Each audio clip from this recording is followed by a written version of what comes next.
Mic check 1 2. It's the Y2K collector. And is retro really that expensive?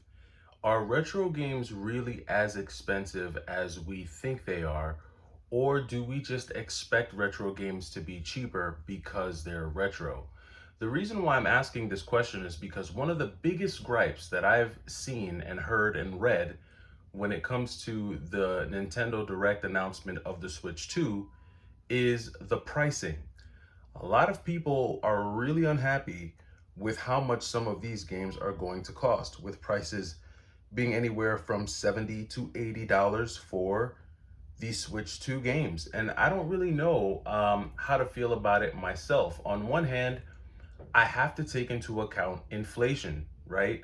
Um, to expect brand new games today to cost what they cost even back in 2013 would be crazy work. I think we all understand that over time, the price of things goes up, and we almost expect to have to pay more for everything, not just video games, but food, gas, clothing, vacations. I mean, pretty much anything you spend your money on, whether it's a necessity or not, is going up in price. And so the thought that Switch games would remain, between 40 and $60 for new games, I didn't really expect that to happen with this next generation of gaming. And if there was to be a price where Nintendo started to raise the prices of games, it would have to be now. Because what are they going to do? Raise the prices of Switch 2 games in the middle of the life cycle for the console? No. So they're probably just getting ahead of the game and saying, okay, listen, we see where this is going. We know how much our games are going to cost. We're just going to go ahead and start pricing them accordingly now. But how does this fare in comparison to retro games?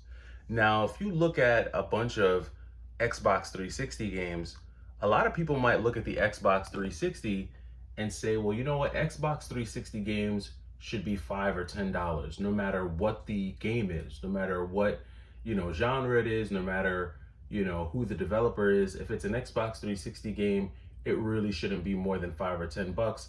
And you do have people out there who say that they will refuse to spend anything more than $10 on an Xbox 360 game. But is that realistic in 2025? Is it realistic to expect to spend $5 to $10 on a Super Nintendo game?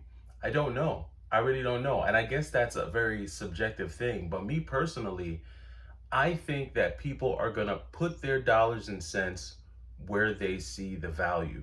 Now, I think that there's a reason why you have a wide range of prices when it comes to retro video games. There's a reason why Conan only goes for maybe $5 to $10, and Spider-Man Web of Shadows might go for $70 to $80. There's a reason for it. A lot of things come into play. Conan was released on the PS3 and the PlayStation 4, and I'm not sure if it's delisted. Whereas Spider-Man was available on the PlayStation 3, but it's not on the PlayStation 4, and you probably can't play it in other places. And I think what drives a lot of the pricing, especially when it comes to retro, is availability. How available is this physical game that I'm trying to play? Are there other ways and other avenues for me to play this game outside of pirating the game through emulation? Are there any other licensed ways for me to play and enjoy this game? And I think the more we see video games pulled from legal online sites or legal online libraries or legal online repositories, the more we see this software get pulled, I think that's what's going to start driving up the price. It's funny. I was looking for a pair of Fear of God track pants. And for those of you who are into fashion, you'll know Fear of God. You're probably familiar with the Fear of God Essentials line. You've probably seen someone in your area running around with a sweater that said Essentials on the back. That is the Fear of God brand. And every season they come out with a seasonal line. And I think it goes back all the way back to either 2019, 2020. I don't know how far back it goes. But pretty much, they don't continue to make the same type of sweatpants over and over and over again. At least not from what I've seen. With Fear of God, they once a season has ended and a new season comes in, they do their whole catalog all over again. So it's not like the Gap or H&M where you could probably get the same type of shirt or sweatpants every year. Once that season runs its course, it's over. And because of that, you have pieces of clothing from a season 2 or 3 years ago that's no longer in production. And if someone is looking for that particular pair of pants or sweater, and there's not many available online, people are free to charge whatever they want. And I kid you not, I was looking for a pair of Fear of God track pants from, I think, their 2022 collection, and it was impossible to find it new on any kind of aftermarket site, whether it be eBay, Mercari, any site.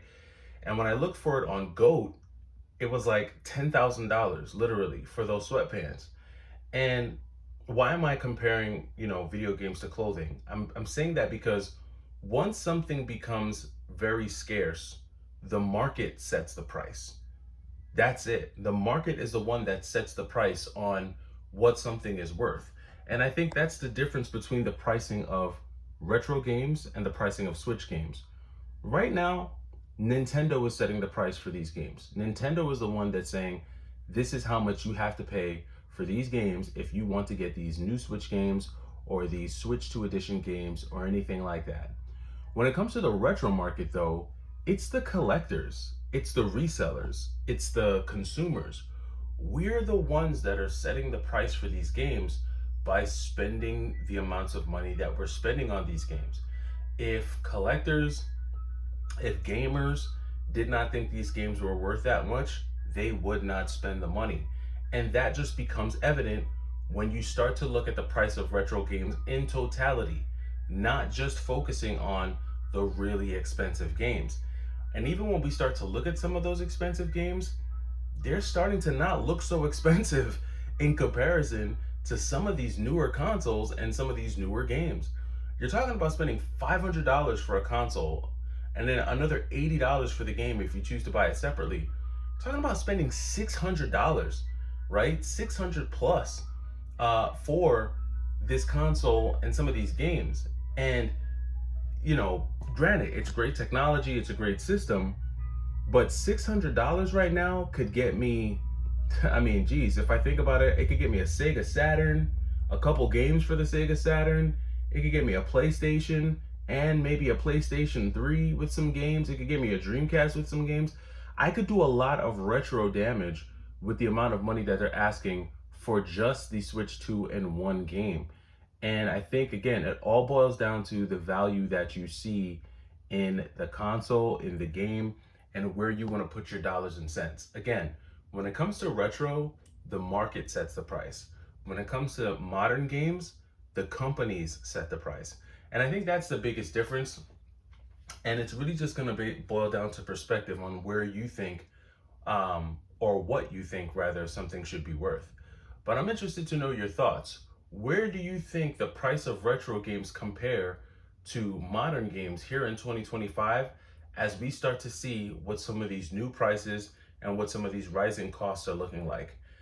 Also, and I mentioned it before, we could see the price of some of these things get even higher based on what we see happening in the economy. So let me know what you think about that, and I'll catch you in the next video. It's the Y2K Collector. Take it easy.